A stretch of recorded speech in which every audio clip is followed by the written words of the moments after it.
सो कत धातु में देखिए अकार का लोप हुआ है अतो लोपः सूत्र से। इसका निमित्त परनिमित्त है आर्ध धातु के परे।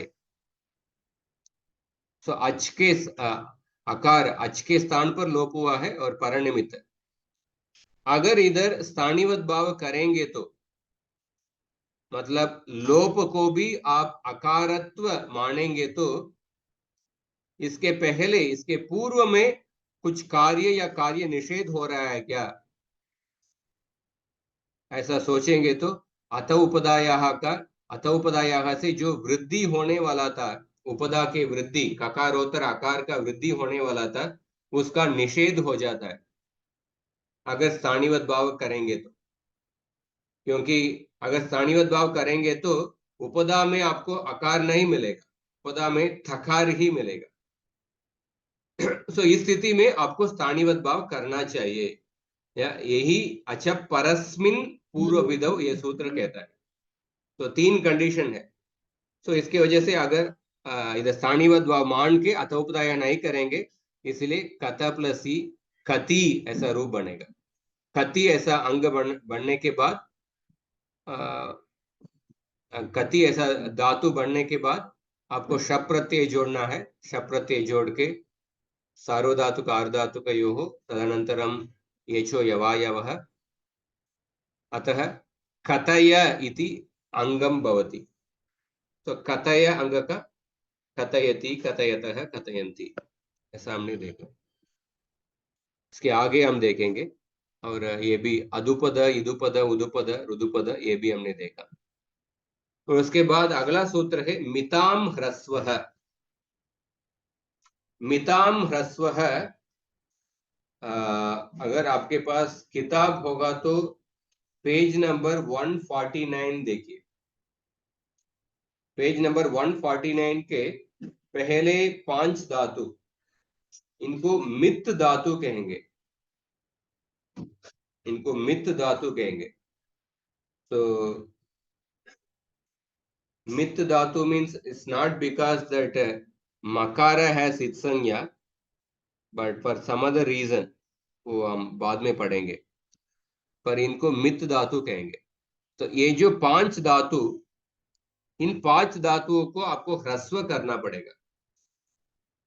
मतलब अत उपदाया से उपदा को जब वृद्धि करेंगे, वृद्धि करने में से दीर्घ आकार हो जाएगा, पर उसको फिर से ह्रस्व करना पड़ेगा। उसके लिए ये सूत्र मिताम ह्रस्व। तो उदाहरण देखिए, छी धातु,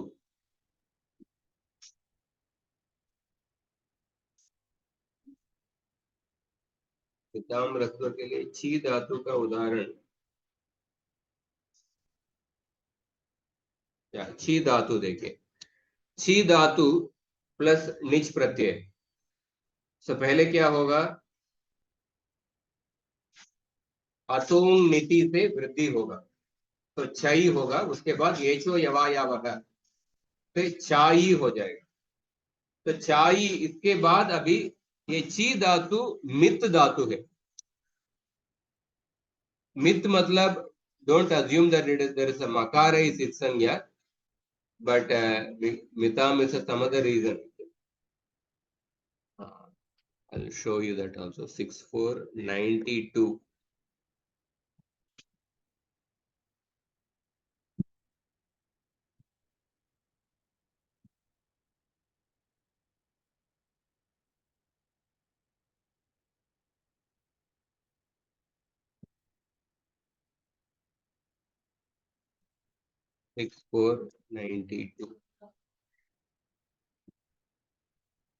मित संज्ञकस्य, मित संज्ञा के नाम में मित संज्ञकस्य अंगस्य उपदावर्णस्य निच प्रत्यय परे ह्रस्वादेशः भवति। तो यह धातुः मित संज्ञकः अस्ति, तस्य धातोः उपदायाः निच प्रत्यय परे ह्रस्वादेशः भवति। तो किम नाम मित संज्ञकः? मित संज्ञा मतलब क्या है? वस्तुतः मकारः यस्मिन् धातौ इत्संज्ञकः सः धातुः मित्संज्ञकः इति अर्थः भवेत्। परन्तु कस्मिन् अपि धातौ मकारः इत्संज्ञकः नास्ति। तो मित् मतलब नॉर्मली इसका अर्थ क्या है, जिस धातु में मकार का इत्संज्ञा है उसको मित धातु। पर वास्तव में देखेंगे तो धातु पाठ में जो 2000 धातु उपलब्ध है उसमें किसी भी धातु में मकार का इत्संज्ञा नहीं है। तर्हि कस्य धातोः मित्संज्ञा भवति? धातुपाठे विद्यमानैः भिन्नैः गणसूत्रैः अनेके धातवः मित्संज्ञकाः उच्यन्ते। तो धातु पाठ में अनेक गणसूत्र होता है। उन गणसूत्रों से कुछ धातुओं का मित संज्ञा मिलती है। यह मित संज्ञा मकार का इत संज्ञा हुआ है उसके वजह से नहीं है, गणसूत्रों के वजह से कुछ धातुओं का मित संज्ञा मिलती है। उदाहरण देखिए, फॉर एग्जाम्पल ये गणसूत्र है, चुरादि गणे विद्यमानम गणसूत्रम ञपादयो मितः। ञप धातु से, ञप धातु के आदि जो 6 धातु है, ञप यम चह रह बल, ये जो 6 धातु है वही आप देख रहे हैं पेज नंबर 149 में। जो 6 धातु ञप यम चह, इन 6 धातुओं को ञपादयो मितः अनेन सूत्रेण मित्संज्ञां प्राप्नोति। तथैव घटादयो मितः, ये दूसरा गणसूत्र है। इत्यनेन घटाद्यंतर्गणे विद्यमानाः धातवः, एक अंतर्गण है, घटादि अंतर्गण है, इनके अंदर जो धातुओं को उनको भी मित्संज्ञा मिलती है। एतादृशाः मित्संज्ञकाः ये धातवः तेषाम् उपधावर्णस्य निच् प्रत्यये परे अनेन सूत्रेण ह्रस्वादेशः भवति। तो इन मित्संज्ञा धातु, ये 2 गणसूत्र के अलावा भी कुछ और गणसूत्र है, तो सिर्फ के मित्संज्ञा के धातुओं का निच प्रत्यय परे होने पर उपदा को ह्रस्वादेश होगा। तो अभी देखिए, छाई का ह्रस्वादेश होके छई हो जाएगा। उसके बाद आप शप प्रत्यय जोड़िए, शप विकर्ण प्रत्यय, देन सार्वधातुक अर्धातुक योग येचो यवा यावः, क्या होगा? छय ऐसा रूप बनेगा, छय ऐसा अंग बनेगा, छय ऐसा अंग बनेगा। उसके बाद छययति, छययतः, छययन्ति ऐसा रूप बनेगा।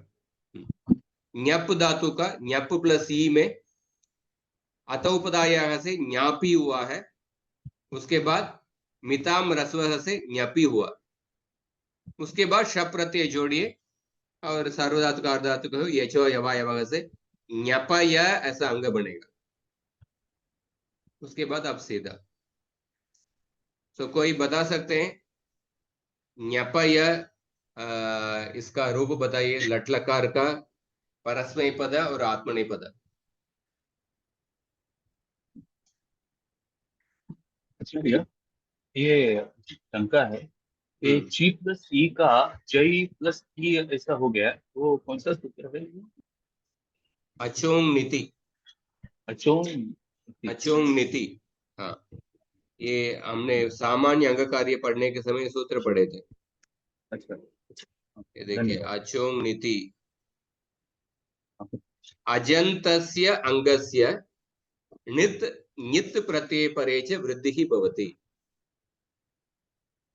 जो अचोंग नीति और अत उपदायः, ये 2 सूत्र नित प्रत्यय परे होने पर सामान्य अंग कार्य सूत्र है। अजंतस्य अंगस्य नित नित प्रत्यय परे च वृद्धि भवति। सो ची अजंत अंग है और नित प्रत्यय परे वृद्धि होगा, क्या वृद्धि होने से क्षय होगा। उसके बाद ये छो यवाय। धन्यवाद। तो अभी बताइए, ज्ञपी ज्ञपय, इसका परस्मय पद और आत्मनेपद रूप लट लकार का। नपयति, नपयतः, नपयन्ति, नपयसि, नपयथ, नपयथ, नपयामि, नप नपया नपया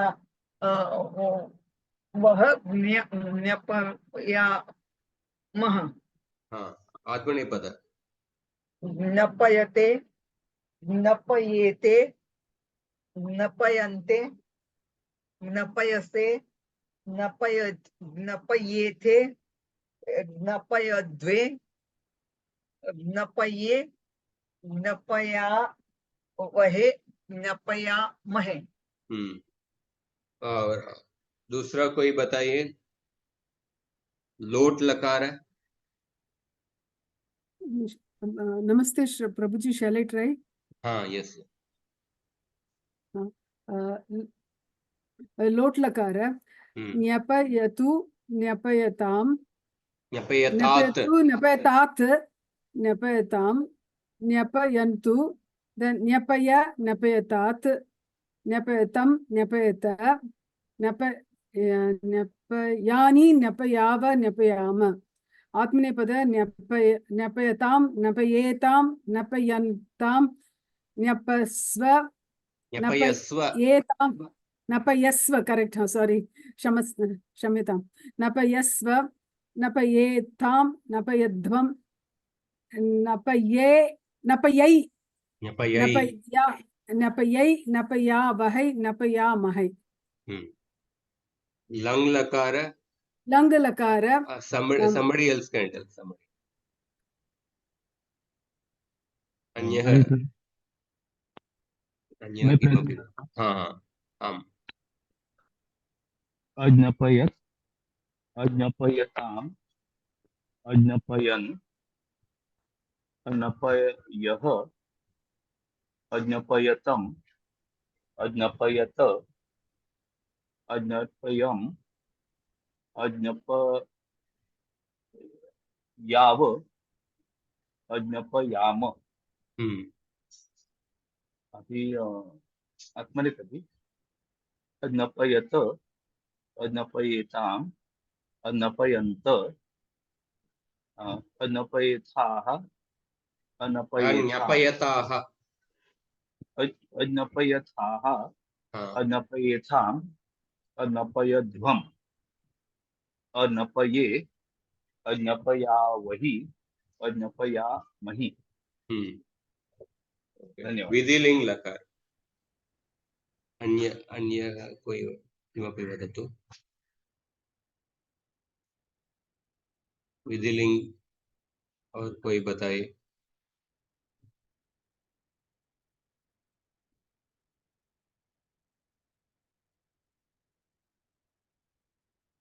मोहिनी जी, कंचन, क्षय्यास्त।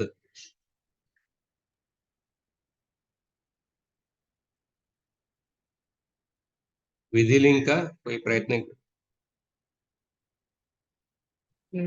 नपयेत हम्म नपयेताम नपयेयुः न्यपयेयुः। नपयेयुः नपयेः नपयेतम नपयेत नपयेयम नपयेव नपयेम। न्या आई थिंक आपका उच्चारण न्या न्यपये न्यपयेव न्यपयेम। हाँ, न्यपयेव न्यपयेम आत्मनेपद। न्यप न्यपयेत नपयेयाताम न्यपयेरन न्यपयेथाः न्यपयेयाथाम न्यपयेयम नहीं। न्यपयेध्वम न्यपयेय न्यपयेवहि न्यपयेमहि। सम्यक। हाँ हाँ। ज्ञ ज्ञ जो है उसका उच्चारण कैसे करना है? न्या न्या न्या न्या और लोग ज्ञ क्या व्यापयति हाँ, न जिन आता है पहले क्या आता न्या ये ज और न्या का संयोग है, है? पर न्या ऐसा ही उपयोग करते हैं। धन्यवाद। ठीक है, अगले सूत्र सिंपल सूत्र कृत एक धातु के लिए कृत संशब्दने उपदा में दीर्घ ऋकार वर्ण है। शीत संज्ञा लोप होने के बाद कृत कृत प्लस निच प्रत्यय, इसमें पहला सूत्र है उपदायाश्च 71101। उपदायाश्च एक सूत्र और उसके बाद उपदायाम्च। उपदायाश्च सूत्र कहता है धातौ विद्यमानस्य उपदा ऋकारस्य इकारादेशः भवति। अनैमित्तिक प्राकृतिक कार्य में ये सूत्र हम पढ़े हैं। उपदायाश्च धात्वादेहे शहसः नोणः इदितोनुम धातुः उपदायाश्च। तो उपदायाश्च से इकारादेश होने के बाद उरण रपर से रपर होगा, इसलिए खिर त। उसके बाद उपदा याम्च। उपदा याम्च ये त्रिपादी के सूत्र है 8 to 78।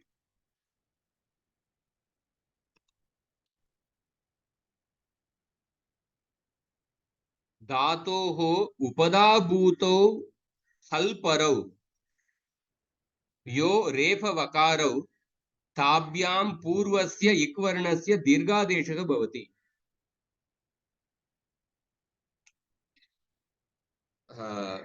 मतलब धातु रेफ या वकार, रेफ रेफांत या वकारांत, और उसके पहले इक होना चाहिए, और रेफ वकार के बाद हल पर में होना चाहिए, तो इस इक को दीर्घादेश होगा। धातोः उपदाभूतौ हल परौ यो रेफ वकारौ, हल परौ यो रेफ वकारौ। सो द तकार इज द हल, उसके पहले रेफ है और रेफ के पहले इक वर्ण है, रेफ के पहले इक वर्ण है। सो इस स्थिति में इस इक को दीर्घ होगा। तो इसी द स्ट्रक्चर, रेफ के बाद रेफ या वकार के बाद हल और रेफ वकार के पहले इक।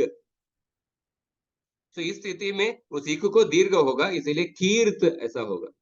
सो कीर्त प्लस ई कीर्ति ऐसा अंग धातु बन गया, कीर्ति धातु बन गया। और कीर्ति प्लस शप विकर्ण प्रत्यय सार्वधातु को आर्धातु को यो फॉलोड बाय एचो यवायवः कीर्तय ऐसा अंग बनेगा। कीर्तय अंग बनने के बाद सेम स्टेप्स कीर्तयति, कीर्तयतः, कीर्तयन्ति। इट्स वेरी कॉमन धातु। महोदय, प्रभु जी, see, by upadaya cha, rasva e becomes dirgha e. So we get kirt adhika e. Then, but what is the work done by upadayascha? Upadayascha, that is the previous sutra. This is upadayamcha. But Upadayascha. there is only varna melanam, kirti. No. What work is done by it? See, upadayascha is the first sutra. Yeah, Upadayascha, this sutra says that if there is a dirgha rikara in the dhatu, then that will get ikara adesha. Okay. So in the upada there is a dirgha rikara, so that will get ikara. So therefore, and then whenever there is a rikara gets anadesha, then uran rapraha will come. Therefore refa is also coming. Kirtai. This step you understood? Yes, now I understand. Avagatam. Then after that, the next step is upadayamcha. Upadayamcha sutra is that रेफ वकार उसके बाद हल and रेफ वकार के पहले इक प्रत्याहार के वर्ण. That if this structure is there, then the ik varna will get dirghadesha. So here the refa is there, refa ke baad hal is there, takara, and refa ke pehle ikara is there, that ikara will get dirgha, therefore kirt. Avagatam, Avagatam, Prabhuji. Okay, this is the second, and then one more dhatu, kripa avakalkane. For that there's a specific sutra, kripa dhatu plus nich pratyaya. So puganta lagu padasya followed by uran raparah, karp plus e. And then there is a very specific sutra for kripu dhatu, krupo rolaha. This sutra says that this refa will get lakaradesh. So karpaka, that refa, that will get lakaradesh, therefore kalpa, kalpi, it becomes kalpi. 8 to 18.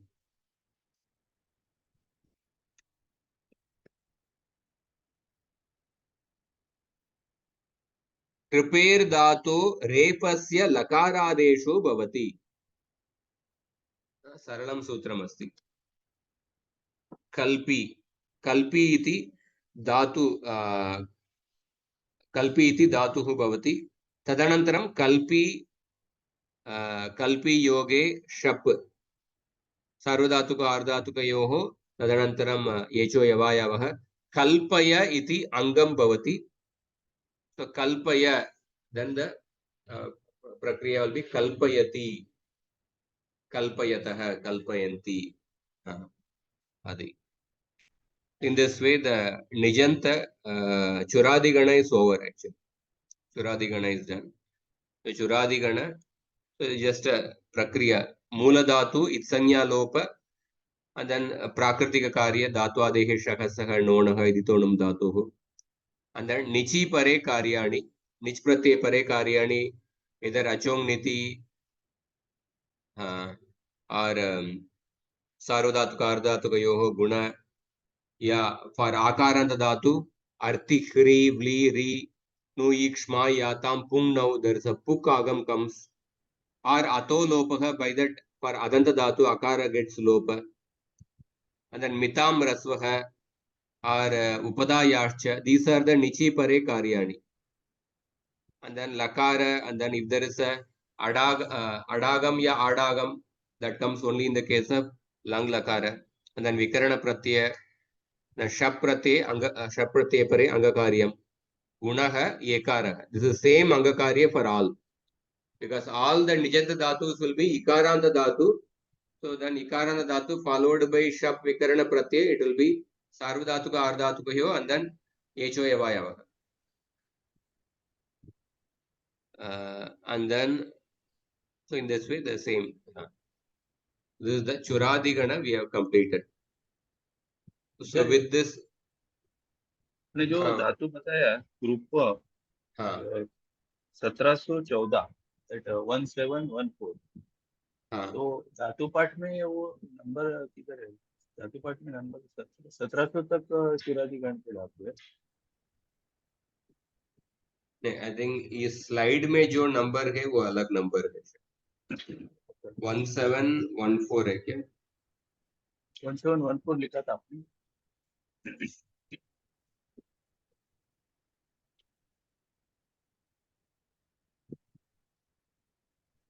वो इसका दूसरा कोई धातु पाठ. हाँ, ये I think ये इसका जो संख्या है कुछ अलग है.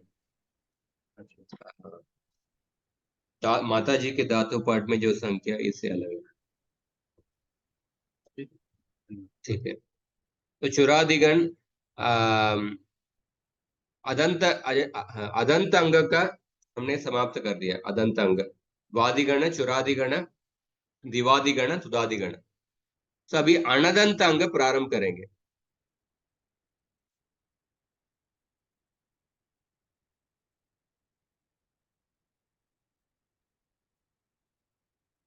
अनदंत अंग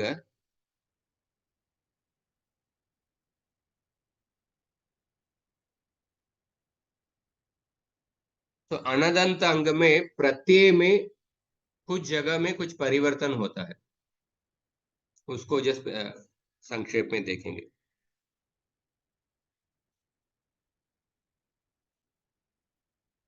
सो अनदंत अंग देखिए, अदादिगण में अनदंत अंग है। अदादिगण का विकर्ण प्रत्यय क्या है? अधिप्रभृतिभ्यः शपः, शपलुक, इसको शपलुक कहते हैं, जो शप विकर्ण प्रत्यय का लुक हो जाता है। जुहोत्यादिगण को शपश्लू कहते हैं, जुहोत्यादिभ्यः श्लुः, शप विकर्ण प्रत्यय आके उसको श्लू हो जाता है। श्लू संज्ञा से लोप होता है और द्वित्व भी होता है। और स्वादिभ्यः श्नुः, स्वादिगण का श्नु विकर्ण प्रत्यय। रुदादिभ्यः श्नम, इसमें भी अनदंत अंग मिलेगा। और तनादि कृम्भ्य उहु, तनादिगण के लिए ऊ विकर्ण प्रत्यय। और क्रयादिभ्यः श्ना, श्ना विकर्ण प्रत्यय। इस तरफ जो येलो कलर के है वो सब अनदंत, अनदंत अंग होगा। येलो कलर 6 है। तो अनदंत अंगेभ्यः प्रत्ययाः। सो लट लकार परस्मै पद में प्रत्यय निर्माण में बिल्कुल कुछ चेंज नहीं होगा, पहले के जो सेम प्रत्यय टेबल, ती तक अंति, सी तक त, मी वह मह। और लट लकार आत्मने पद में देखिए, हमने आतो मितः सूत्र उपयोग किए थे। वो सूत्र, आतो मितः सूत्र, अदंत अंग के बाद जो आकार है, अदंतात् अंगात् परस्य नितः आकारस्य ई आदेशः स्यात्। अदंत अंग के बाद जो नित प्रत्यय के आकार को ई आदेश होता है। सो ये आतोंगित का सूत्र अनदंत अंग में उपयोग नहीं होगा, क्योंकि आपको अदंत अंग नहीं मिलेगा, अनदंत अंग ही मिलेगा। सो अनदंत, अनदंतेषु गणेषु इदं सूत्रम न प्रवर्तते। और एक नया सूत्र उपयोग होता है, आत्मने पदेश वणतः। कः अर्थः? अनदंतात् अंगात्, आत्मने पदेषु अण अतः। अण अतः मीन्स, अतः मीन्स अदंत, अण अतः मीन्स अनदंत। अनदंतात् अंगात् परस्य प्रत्यय अवयवस्य जस्य अतादेशः स्यात्। तो ये सूत्र जोन्तः सूत्र का अपवाद सूत्र है। जोन्तः सूत्र कहता है कि ज के स्थान पर अंत आदेश करना है, वो सामान्य सूत्र है। पर ये विशेष सूत्र है, अनदंत अंग के बाद जो प्रत्यय के अवयव जकार को आत्मने पदे विषय में अत आदेश होता है, आत्मने पद में ही होता है, इसलिए ज का अत आदेश होगा। इसलिए जहां पे भी अंते ऐसा होता था प्रत्यय, उधर अते हो जाएगा। लोट लकार में अंतु ऐसा प्रत्यय होता था, उसको अताम हो जाएगा, अंताम के वजह से अताम। ठीक है। और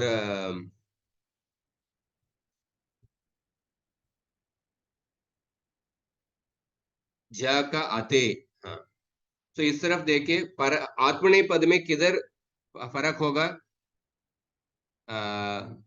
आत्मने पद में आताम में आते हुआ है, तो अदंत अंग में इधर आते की वजह से इते था, आताम के इसमें आते की वजह से इथे था।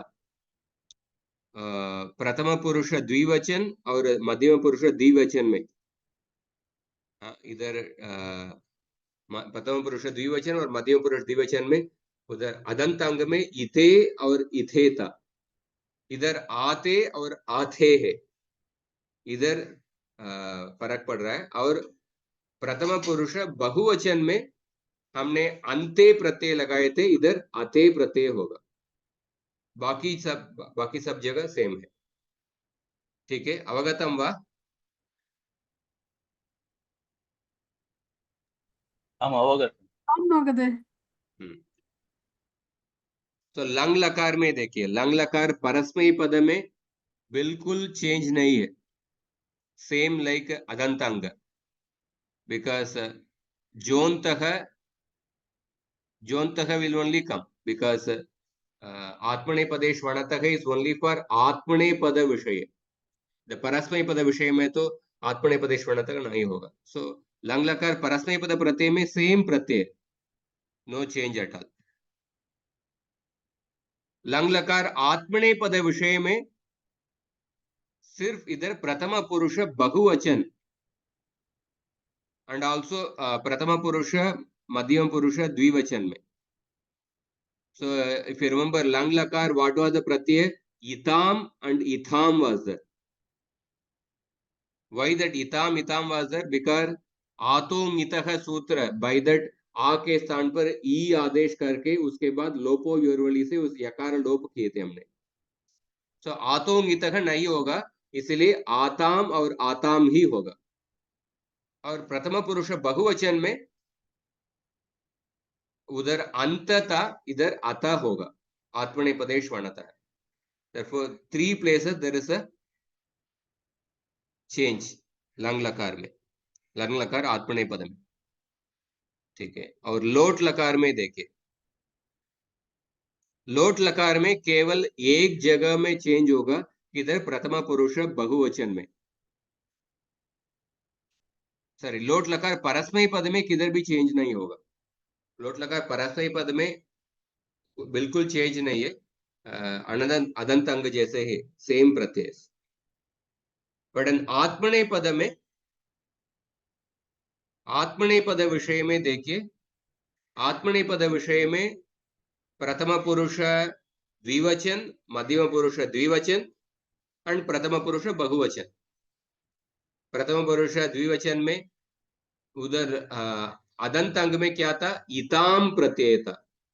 इताम और इथाम था. इधर आतोंगितः नहीं हुआ है, इसलिए आताम और आथाम है. और उधर अंताम प्रत्यय था प्रथम पुरुष बहुवचन में, इधर अताम होगा, क्योंकि आत्मनेपदे श्वणतः है इस सूत्र से. लोट लकार में इधर परिवर्तन. ठीक है. आचार्य, ये जो अपने परस्मय पद का दिखा है ना, लोट लकार का, वो तेरा स्लाइड, अच्छा, ये यहाँ पे ही आता है मध्यम पुरुष एक वचन में, मतलब ही साथ एक नहीं, परस्मय पद में नहीं आगा ना. परस्मय पद नहीं, परस्मय पद में तो तिप्तस जी सिप्तस्त मिपस्मस और उसके बाद तस्तस्त मिपाम तांतन तामह. तस के स्थान पर ताम आदेश, तस के स्थान पर स्तम आदेश. ऐसा यहाँ पे ही आता है ना मध्यम पुरुष में. हाँ, या सॉरी एक और चेंज. सॉरी, आपने याद दिलाया. तो ये देखिए, मध्यम पुरुष एक वचन में शेर ही पिक्चर से सी का ही प्रत्यय हुआ है. उधर अदंत अंग में क्या हुआ है? उस ही प्रत्यय का अतो हे उस सूत्र से लुक हो जाता है. अतो हे सूत्र से ही प्रत्यय का लुक हो जाता है. पर अनदंत अंग में उस ही प्रत्यय का लुक नहीं होगा. हाँ, आपने याद दिलाए, थैंक यू. जो ही प्रत्यय ही रहेगा. तो इसीलिए मध्यम पुरुष एक वचन में लोट लकार में एक चेंज है. उधर अदंत अंग में ही प्रत्यय का लुक हो जाता है, इधर ही प्रत्यय रहेगा, ही और तात. अवगतम वा? आम प्रभु जी. हाँ, this is the only change in लोट लकार परस्मय पद. आत्मनेपद प्रत्यय में सेम प्रथम पुरुष द्विवचन और मध्यम पुरुष द्विवचन और प्रथम पुरुष बहुवचन. सो आतोंगितः अप्लाई नहीं होगा और आत्मनेपदे श्वणतः बहुवचन में अप्लाई होगा, इसीलिए अते के स्थान पर अताम आदेश हुआ है. ठीक है.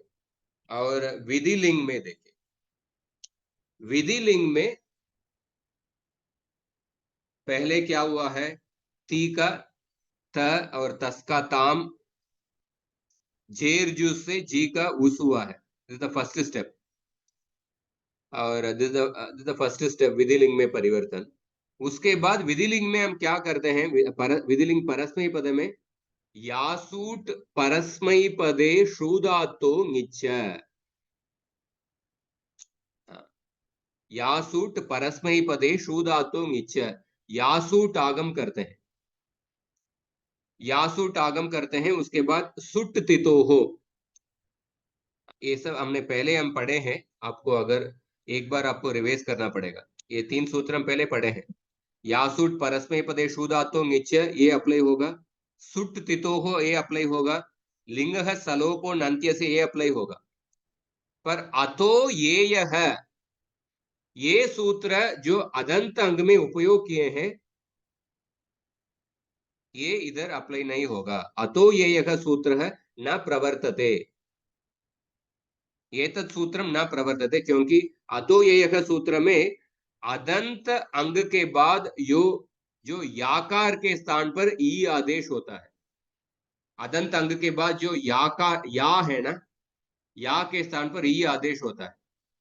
तो इसीलिए वो ई आदेश करने की वजह से हम अदंत अंग में क्या क्या प्रत्यय हुआ था, इत, अदंत अंग में हमको क्या प्रत्यय हुआ था, इत, इताम और इयुहु, हाँ, और इही, इतम, इत ऐसा प्रत्यय आया था।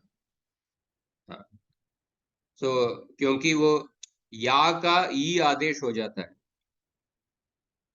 पर ये अतो ये है इधर अणदंत अंग में उपयोग नहीं होगा, अणदंत अंग में उपयोग नहीं होगा। तो या प्लस वही प्रत्यय रहेगा। तो इधर या प्लस उस प्रत्यय में एक नया सूत्र है, उस्य पदांतात, उस्य पदांतात 6196।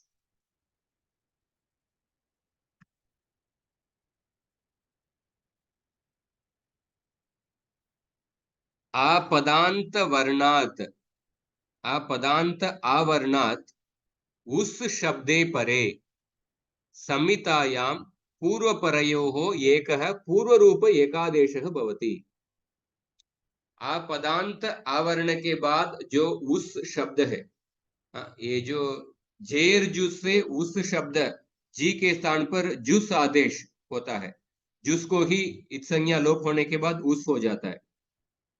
सो अपदांत आवरण के बाद जो उस है उसको पूर्व रूप पररूप एकादेश हो जाता है। इसलिए पररूप एकादेश मतलब या प्लस उसमें अपदांत अ के बाद उस आदेश, उस है। तो पररूप एकादेश मतलब पररूप इज वो, एकादेश इज दैट पूर्व और परक दोनों के स्थान पर जो आदेश होता है उसको एकादेश कहते हैं, इसलिए युस होगा। और अमी पूर्व है, हमने पहले ही पढ़े हैं, या प्लस हम याम।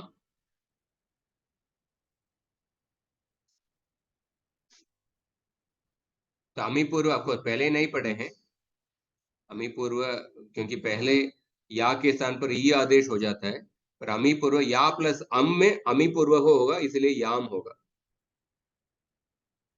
तो उसी पदांतात का अर्थ, हाँ, ये सवर्ण दीर्घ संधि हो गया। अमी पूर्व में ये पूर्व रूप एकादेश है। अमी पूर्व का क्या है, 61107 सवर्ण दीर्घ, अकः सवर्णे दीर्घ का यह अपवाद सूत्र है।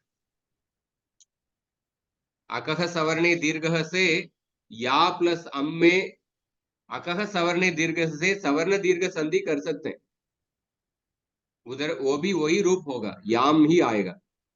पर ये अमी पूर्व है, अकः सवर्णे दीर्घ का अपवाद सूत्र है। अक्वर्णात् अम प्रत्ययस्य अकारे परे पूर्व परयोः एकः पूर्व रूप एकादेशः भवति। सो या प्लस अम में अकः सवर्णे दीर्घ से भी आपको सवर्ण दीर्घ करके याम ही आएगा, पर उसको अकः सवर्णे दीर्घ नहीं करना है, क्योंकि अमी पूर्व ही करना है, क्योंकि अमी पूर्व अकः सवर्णे दीर्घ का अपवाद सूत्र है। अम प्रत्यय परे होने पर स्पेसिफिकली कहा हुआ है, अम प्रत्यय परे होने पर, अक के बाद अम प्रत्यय परे होने पर पूर्व और पर के स्थान पर पूर्व रूप एकादेश होगा, इसलिए याम ऐसा होगा। तो अमी पूर्व है, ये भी नया सूत्र हम पढ़े हैं। इधर दो सूत्र उस्य पदांतात और अमी पूर्व है, दो नया सूत्र है। और अतो ये है, पहले जो सूत्र उपयोग किए हैं वो नहीं उपयोग करेंगे इधर। अदंत के बाद जो याकार, या के स्थान पर ई आदेश, वो नहीं उपयोग करेंगे। और ये जो नया सूत्र उस्य पदांतात और अमी पूर्व, उस्य पदांतात मतलब अपदांतात अकारात उसी परतः पूर्व परयोः पररूप आदेशः स्यात्।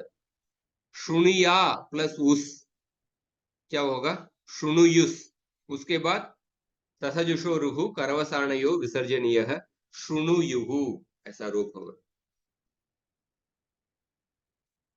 सो विधिलिंग में देखिए क्या परिवर्तन हुआ है। सो यात, याताम, सो उधर अदंत अंग में क्या था, या के स्थान पर ई आदेश होके लोपो व्योरबली होके उस यकार का लोप होके इत ऐसा प्रत्यय था। पर इधर वो अतो ये नहीं हुआ है, इसलिए यात ऐसा है। उधर अदंत अंग में याताम था और या के स्थान पर ई आदेश होके यकार का लोपो व्योरबली से लोप होके इताम ऐसा प्रत्यय बना था। इधर अतो ये नहीं हुआ है, इसलिए याताम ऐसा ही रह गया। और प्रथम पुरुष बहुवचन में या प्लस उसमें उस्य पदांतात, इसलिए युहु। और उत्तम पुरुष एक वचन में या प्लस अम में याम। उधर क्या था, अदंत अंग में, अदंत अंग में या प्लस अम में हम ई आदेश करके यम ऐसा हुआ था। यम, यम था ना, यम ही था ना, करेक्ट। हाँ, तो इधर याम, तो इधर दो जगह पे परिवर्तन हुआ है। और याव, याम, आपको एक्चुअली सभी जगह में परिवर्तन हुआ है। इसमें विधिलिंग में सभी जगह में परिवर्तन हुआ है, क्योंकि या का ई नहीं हुआ। और उसके अलावा दो जगह पे नया सूत्र उस्य पदांतात और अमी पूर्व। और आत्मनेय पद में देखिए, आत्मनेय पद में त आताम ज, ज का जस्य रण से रण हुआ है, तास का ताहा आत। ये पहला स्टेप में ये इटोत वही मही। आत्मनेय पद में आपको लिंग सीयूट, सीयूट आगम करना पड़ेगा। परस्मय पद में यासूट आगम होता है, आत्मनेय पद में सीयूट आगम होता है। सीयूट आगम करने के बाद सो लिंग सीयूट सुट तितो हो, लिंग सलोपो नंत्यस्य लोपो व्योरवली। सो आत्मनेय पद में आपको कुछ नया सूत्र नहीं आ रहा है, नया सूत्र नहीं आ रहा है।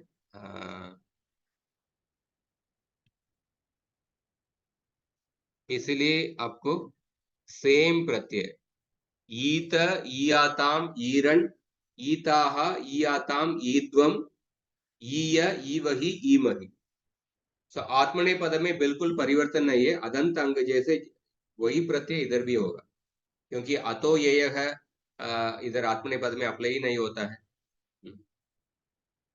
इधर, क्योंकि इधर यासूट आगम ही नहीं है। और उस्य पदांतात और अमी पूर्व है, उसका तो कुछ अवकाश नहीं है। तो आत्मनेय पद में सेम प्रत्यय। तो अभी देखिए अनदंत अंग का प्रत्यय किधर परिवर्तन हुआ है, अदंत अंग से, जो येलो कलर के इस जगह पे उधर ही परिवर्तन हुआ है, बाकी सब जगह सेम। इधर आते आते अते और ही तात, ही प्रत्यय का लुक नहीं हुआ है। आताम आताम अताम, लंग लकार में आताम आताम अत, विधिलिंग में परस्मय पद में परिवर्तन हुआ। अवगतम वा? जी महोदय। हाँ महोदय। तो अभी देखिए इन प्रत्ययों को हमको विभाग करना है। पहला विभाग करना है, पित्त प्रत्यय और अपित्त प्रत्यय विभाग करना है। तो आप बताइए इसमें पित्त प्रत्यय कौन कौन सा है? पित्त प्रत्यय टी सी मी हाँ, तस ती सी मी। लट लकार का पित्त प्रत्यय कौन सा है? ती सी मी बता दिए। लोट लकार में दूसरा कुछ है क्या पित्त प्रत्यय? लोट लकार में तू। लोट लकार में तू, सिर्फ तू हल्लादी पित्त बोलेगा तो तू ही है ना। ना, अभी सिर्फ पित्त में पूछ रहा हूँ। हाँ तो हल्लादी पित्त तो आनी आवा। ना अभी मैं सिर्फ पित्त प्रत्यय पूछ रहा हूँ। हाँ तो पित्त तो है ना, तू आनी आव आम। बस लोट लकार में आई, आत्मनेपदी में आई आव है आम है। हाँ, आई आवहै आमहै आणी आव आम और तू प्रत्यय, हाँ। क्योंकि लोट लकार में आडुत्तमस्य पिच से आठ आगम आके उसको पित्वत मानना है। लंग लकार में पित्त प्रत्यय क्या है? त स अम। त स और आम। और दूसरा कुछ पित्त प्रत्यय नहीं है। हाँ। विधिलिंग लकार में विधिलिंग लकार में नहीं, एक भी नहीं है। एक भी नहीं है। क्यों एक भी नहीं है? सब अपित है। कैसे अपित हो गया? तिप सिप मिप तो सब में पित्त होता है ना। मूल प्रत्यय तिप सिप मिप, परस्मै पद के तिप सिप मिप, ये तो मूल प्रत्यय पित्त ही होता है ना। हाँ जी। तो कैसे अपित हो गया?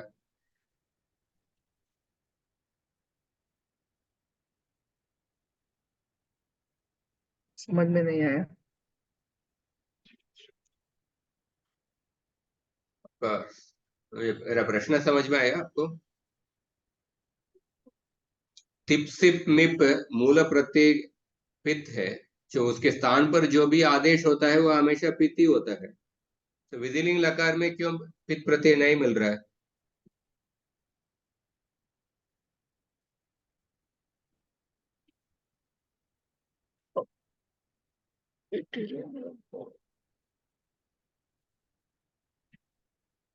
क्योंकि यासूट परस्मै पदे श्रोधातु ङिच्छ,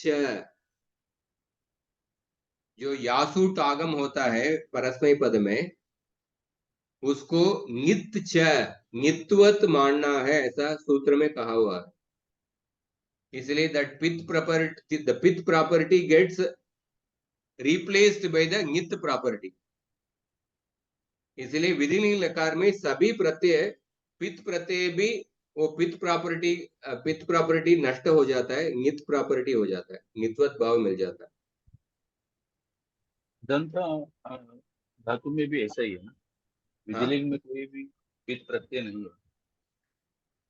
है। नहीं, सी मूल प्रत्यय तिप सिप मिप, परस्मै पद के मूल प्रत्यय तिप सिप मिप, ये पित्त प्रत्यय है,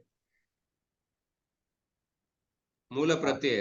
तो उसके स्थान पर जो भी आदेश होता है, स्थानिवद आदेशो नल विधव, हमने सूत्र पिछले हफ्ते ही पढ़े थे। अगर जो इत्संज्ञक प्रॉपर्टी, आदेश में भी इत्संज्ञक प्रॉपर्टी, इत्संज्ञक गुणधर्म, भले ही ये एक वर्णाश्रित गुणधर्म है, पर आदेश में भी ये अतिदेश हो जाता है। तो इत्संज्ञक गुणधर्म आदेश में भी अतिदेश हो जाता है, पर फिर भी विधिलिंग लकार में ये नहीं होगा, क्योंकि विधिलिंग लकार में यासूट आगम जो कर रहे हैं उसको ङिच्छ ऐसा बताया गया है। यासूट परस्मै पदे शूधातु ङिच्छ ऐसा कहा हुआ है। इसलिए विधिलिंग लकार में सभी प्रत्यय अपित ही होगा, ये ङित प्रत्यय ही होगा। अवगतम वा? हाँ धन्यवाद। इसलिए हाँ, इसलिए आप देखिए प्रत्ययाणाम विभाग, पिच सार्वधातुक प्रत्यय क्या क्या होगा? ती सी मी और तू प्रत्यय, आणी आव आम, आई आवहे आमहे, और लंग लकार में त स अम, बाकी कोई भी पित प्रत्यय नहीं है। और इन पित प्रत्ययों को दो दो भाग में विभाग कीजिए, हलादी पित्त और अजादी पित्त। That is very simple. तीसी मी तू और त स ये हलादी पित्त है, बाकी सब अजादी पित्त है। तो हलादी पित्त डार्क ग्रीन कलर, अजादी पित्त लाइट ग्रीन कलर। हाँ, बाकी सब प्रत्यय अपित प्रत्यय है। बाकी अपित प्रत्ययों को आप दो कैटेगरी में डिवाइड कीजिए, हलादी अपित और अजादी अपित। मतलब तह प्रत्यय ये अजादी, ये हलादी अपित है, पर अंति प्रत्यय अजादी अपित है। ते प्रत्यय ये हलादी अपित है, पर आते प्रत्यय अजादी अपित है। सो ये जो ब्लू कलर का भाग से ये अजादी अपित सार्वधातुक प्रत्यय, विदाउट कलरिंग जो है हलादी अपित सार्वधातुक प्रत्यय। इस तरह प्रत्ययों को चार कैटेगरी में डिवाइड कीजिए, हलादी पित्त, अजादी पित्त, हलादी अपित, अजादी अपित। सो हम कार्य अभी अंग कार्य करने के समय अंग कार्य का इस चार कैटेगरी में हम करेंगे। हलादी पित्त के लिए कैसे अंग कार्य होगा, अजादी पित्त के लिए कैसे अंग कार्य है, हलादी अपित के लिए, अजादी अपित के लिए। तो इस कैटेगरी को आपको याद में रखना है। It's not difficult, simple only. ये समझ में आया क्या आपको? प्रत्ययों का विभाग है।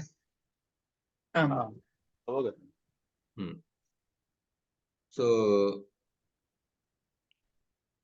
अगले कक्षा में हम स्वादिगण स्टार्ट करेंगे। मैं अभी जस्ट लास्ट 5 मिनट्स जस्ट एक नीति शतक का एक श्लोक पढ़ेंगे, क्योंकि व्याकरण के साथ साथ साहित्य पढ़ना बहुत आवश्यक है। कि अनेक टीचर्स बार बार बोलते हैं, पुष्पा दीक्षित माता जी भी बोलते हैं, व्याकरण के साथ साथ साहित्य, गीता या महाभारत या भागवतम या रामायण या नीति शतक या हितोपदेश, एप्लीकेशन ऑफ व्याकरण should go hand in hand. इसलिए सम सिंपल नीति शतक का श्लोक। अज्ञः सुखमाराध्यः सुखतरम आराध्यते विशेषज्ञः ज्ञानलव दुर्विदग्धम ब्रह्मापि तम नरम न रंजयति। अज्ञः इत्युक्ते यः किंचिदपि ज्ञानाति, किंचिदपि ज्ञानाति।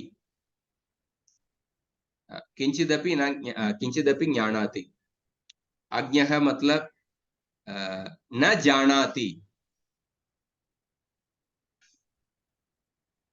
न जानाति इति अज्ञः, किंचिदपि जानाति। सो अज्ञः सुखम आराध्यः। सबसे पहले स्टेप क्या है श्लोक पढ़ने के समय? पदच्छेद करना है। पदच्छेद करने के लिए आपको संधि का ज्ञान होना चाहिए। अज्ञः सुखम आराध्यः सुखतरम आराध्यते विशेषज्ञः ज्ञानलव दुर्विदग्धम ब्रह्मा अपि तम नरम न रंजयति, ये पदच्छेद। उसके बाद हमको अन्वय करना है। अन्वय मतलब in a prose order we have to rearrange the words. So अज्ञः सुखम आराध्यः इत्युक्ते अज्ञः अनायासेन प्रीणयुतुं शक्यः। सुखम आराध्यः, an ignorant person can be easily taught. अज्ञः सुखेन आराध्यते। अज्ञः सुखेन आराध्यते, अज्ञः अनायासेन प्रीणयुतुं शक्यः। विशेषज्ञः सुखतरम आराध्यते। विशेषज्ञः इत्युक्ते यः विशेषं जानाति इत्युक्ते पंडितः इत्यर्थः। विशेषज्ञः, somebody is a learned person. विशेषज्ञः सुखतरम् आराध्यते, सुखतरेण प्रीणयितुं शक्यः। A learned person can be even more easily taught. सुखतरम्, तरम् इति प्रत्ययः तद्धित प्रत्ययः अस्ति। तरम्, तरप् तरम्, तरप् प्रत्यय तरम् प्रत्यय, there are two tadita pratyas. Tara pratyay is like a comparative degree. Tarap is like a superlative degree. In a simple understanding, but specific meaning is there.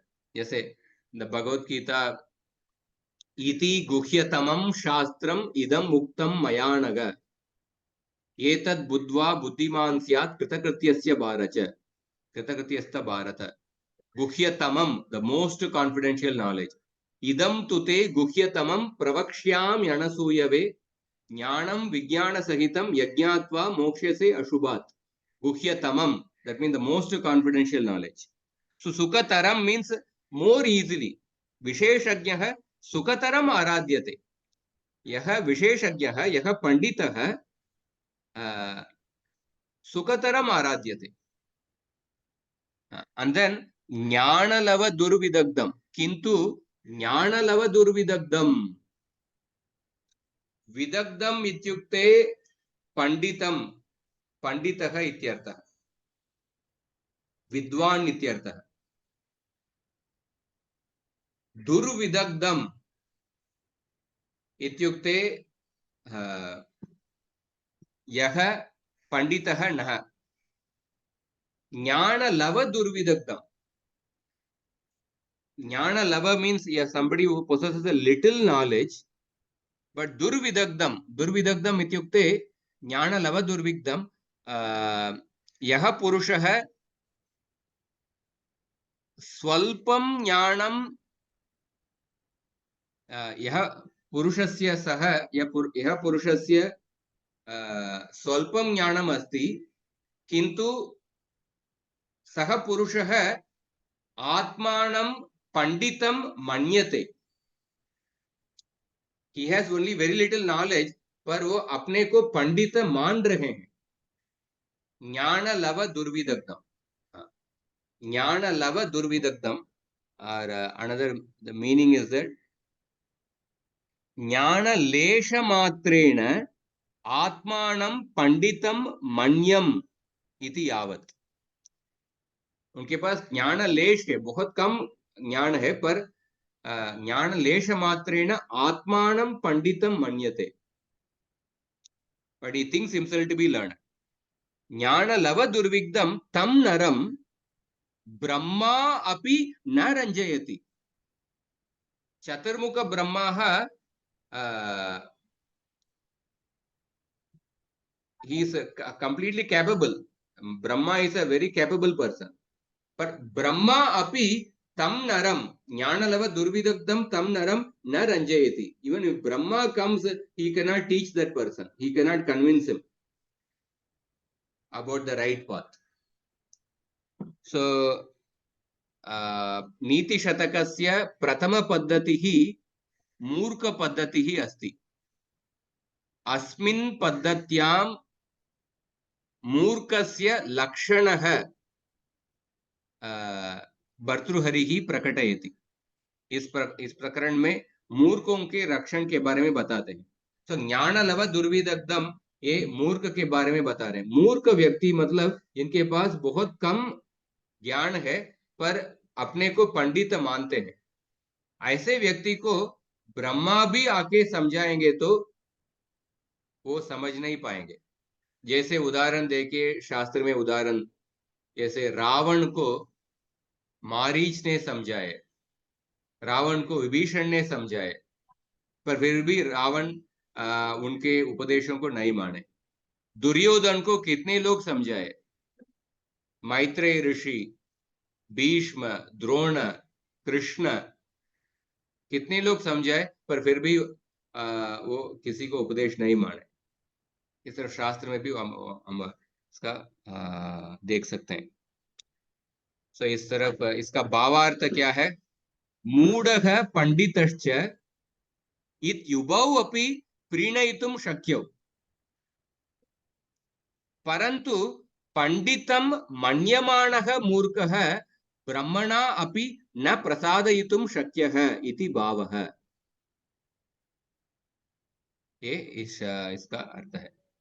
इसमें आप देखिए क्रियापद क्या है? क्रियापद क्या है इसमें? रंजयति, रंजयति। रंजयति, रंजयति और आराध्यते, आराध्यते। आराध्यते, रंजयति दोनों क्रियापद है। ये कर्मणि प्रयोग है, कर्मणि प्रयोग है, क्योंकि ये जो यकार है ना, आराध्यते, ये पैसिव वॉइस में आया है कर्मणि प्रयोग में। तो कर्मणि प्रयोग में भावी प्रयोग और कर्मणि प्रयोग में सार्वधातु के यक यक विकर्ण प्रत्यय आता है, आराध्यते। तो इसीलिए आराध्यते, या learned person can be even more easily be taught. He can be even more easily be convinced. आराध्यते। पर रंजयति, पर जो अपने को पंडित मानते हैं उनको ब्रह्मा भी आएंगे तो उनको रंजयति, उनको नहीं मना सकते। तो सर आराध्य क्या? आराध्य, ये आराध्य क्या अर्थ? नहीं, उसका मतलब ये क्रियापद है क्या? आराध्य का आराध्यते ये क्रियापद है, पर ये कर्मणि प्रयोग है। आराध्य क्या है? प्रातिपदिक है? आराध्य है, नामपद, ये नामपद है। नामपद। हाँ, ये देखिए कृदंत कृदंत कृदंत प्रातिपदिक, कृदंत का नामपद है। सो आराध्य है, इधर ये धातु से ही उत्पन्न हुआ है, उसमें यत् प्रत्यय जोड़ के आराध्य ऐसा प्रातिपदिक बनता है। उसके बाद आराध्य प्रातिपदिक का प्रथमा एक वचन, जैसे राम का प्रथमा एक वचन राम है, इस तरफ आराध्य है।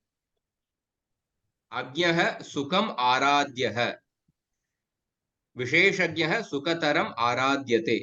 सो अज्ञ है, ये सब प्रातिपदिक है। अज्ञ है, सुखम आराध्य है। विशेषज्ञ है, ये प्रातिपदिक है। सुखतरम ये तद्धितांत प्रातिपदिक है, तद्धितांत नामपद है। आराध्य है शुड नॉट से प्रातिपदिक है, इट्स नामपद। आराध्य प्रातिपदिक है, उसका प्रथमा एक वचन आराध्य है। विशेषज्ञ है, सो अज्ञ है, ऑफकोर्स हम बाद में हम जब सीखेंगे। अज्ञ है ये समास भी है। अज्ञ है मतलब क्या है? यह न जानाति, that person who does not know, and he also accepts that I am ignorant. जो व्यक्ति कुछ भी नहीं जानते हैं पर वो मानते हैं कि मैं नहीं जानता हूं, सो ऐसे व्यक्ति को पढ़ाना बहुत आसान है। सो अज्ञ है ये नई तत्पुरुष समास है। विशेषज्ञ है ये भी समास है। विशेषम यह विशेषम जानाति, ये भी समास है, पर ये this is I think this is a विशेषज्ञ है, दिस अंडर समास। आई थिंक दिस द्वितीय तत्पुरुष समास नहीं, द्वितीय तत्पुरुष समास, like that. But we will see samas and all we'll learn, but at least something we can we get familiar with the shastra. ठीक है, कुछ प्रश्न है तो आप पूछिए।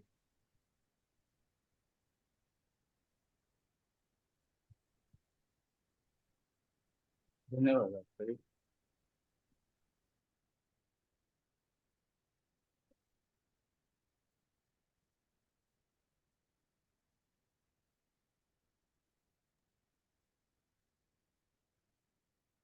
तरम अतिशय अर्थ में, सुखतरम और आसानी से उनको समझा सकते। ठीक है, हम समाप्त करते हैं। हाँ, धन्यवाद। प्रभु जी, आई उन, हाँ सॉरी सर, हाँ क्षम्यता। today's lesson, no, I will go through the recording. I'll hear once or twice, and then I'll come back to you. Much of the things I didn't understand, that pitta, anadanta, adanta, and all, I didn't understand. I'll listen to that, and then I'll ask you the doubts. Acha. So you can once hear that previous class which I took on Adantanga Pratyaya Nirmana. In which one? Adantanga Pratyaya Nirmana. I'll send you the link. Okay. You can hear that class. And Huh. then this Anadantanga Pratyaya Nirmana is just basically how the pratyas differ, where they differ. Only that. Okay. Huh. Adantanga Pratyaya Nirmana once you can listen. And then this Okay. Anadantanga. Okay. Now, please, Guruji, you send, I'll listen to it and come back to you. Much of the things, this is a root, this is a foundation which I didn't understand. Yeah, Pit Pratyaya, see, Pit is, see, the Sarvadhatuka and the Parasmapada, Atmanepada Pratyayas are there. What are the Mula Pratyayas? First part I understood, when you were taking, no, those things I've understood. But today's that last part, no, I have not understood. You part? started with Anadanta, Pitta and all, no? I know only Tiptas, Ji, Tiptasma, Mip, Basmas, Ti, Atam. That I know, that is a Mula Pratyaya. From that, the derivation also I know. But after deriving the first Parasmay Pada, Lat Lakara, I know what you said, Pitt and all. That is the first Ekavachanam, Prathama Purusha, Madhyama Purusha, and Uttama Purusha. But rest of the things, I am little confused. Why there? See, I'll explain simple. You can also hear attend. You can again listen. See, Tip, Sip, Mip, they are the Pit Pratyayas in the Parasmay Pada. In Atmane Pada, there is no Pit Pratyaya only. In the Parasmay Pada, Tip, Sip, Mip, these are the three Pit Pratyayas. Yes. These are the Mula Pratyayas. In Atmane Pada, there is no Pit Pratyaya only. There is no Pit, it is not there. So, in the Lat Lakara, the same Tip, Sip, Mip only, they will only remain as a Pit Pratyaya. Okay, but in Lot Lakara, there are two sutras which are coming. Serhya picture. In that in the place of C, we get a He Adesha, and that He is called as a Apit Pratyaya. Serhya Apit cha. Okay. So therefore, that He Pratyaya becomes Apit. The Madhyama Purusha Ekavachan. So that which was previously Pit, that has become Apit. And then in the Lot Lakara, we also get another sutra, Aduttamasya picture. For the Uttama Purusha, we get Art Agama, and that Art Agama should be considered as a Pitvat. Therefore, in the Lot Lakara, both in Parasmay Pada and in Atmane Pada, all the Uttama Purusha Pratyayas will be Pit Pratyaya. Because of the Aduttamasya picture. Art Agama is then, it is... That sutra says that Aduttamasya picture. That Art Agama should be considered as a Pit. Okay. Therefore, the Uttama Purusha, all the Pratyayas become Pit Pratyayas. Ani Ava Ama. Ani Ava Ama. And then Ai Ava Amahi, they all become Pit. They all become Pit. So originally they were not Pit. Only the Uttama Purusha Ekavachan Pratyaya was the Pit. But in Uttama Purusha Dvivachan, Bahuvachan Pratyaya, they were not Pit. And Atmane Pada, all the Pratyayas were Pit. But because of this Art Agama, they all become Pit. Okay. And then Lang Lakara, only the Parasmay Pada Pratyayas, Tip, Sip, Mip, only those Pratyayas remain as a Pit. There is no change.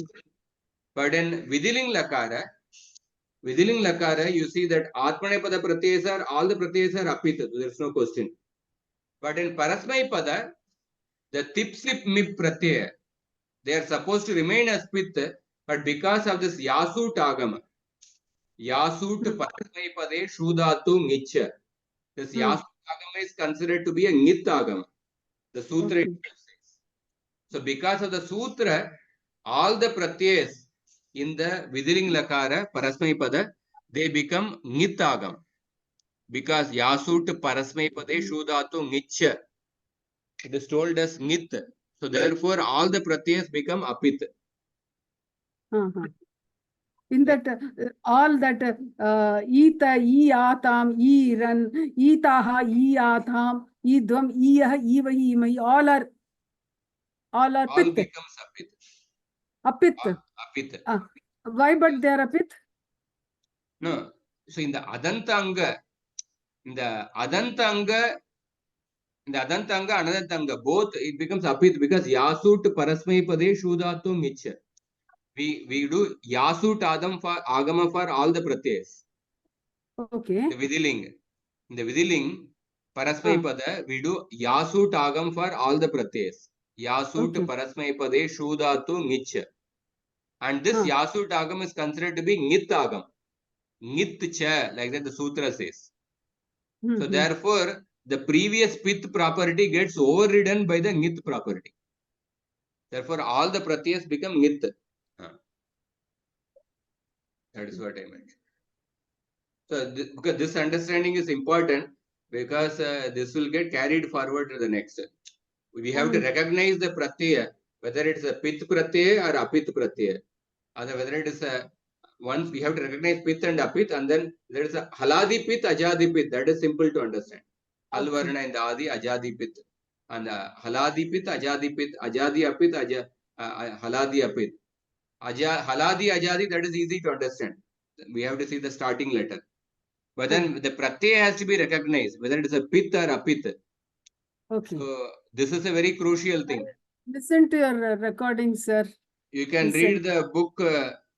You can read the book, the page numbers 283, 284, 285. Those 3 pages you can read. Okay. 283 to 285. Okay. And listen to your recordings also. And the previous recording which you told, no, that also, if you send me, I will listen. I will send. धन्यवाद महोदय. धन्यवाद आचार्य. पुनर्मिलामः. धन्यवाद.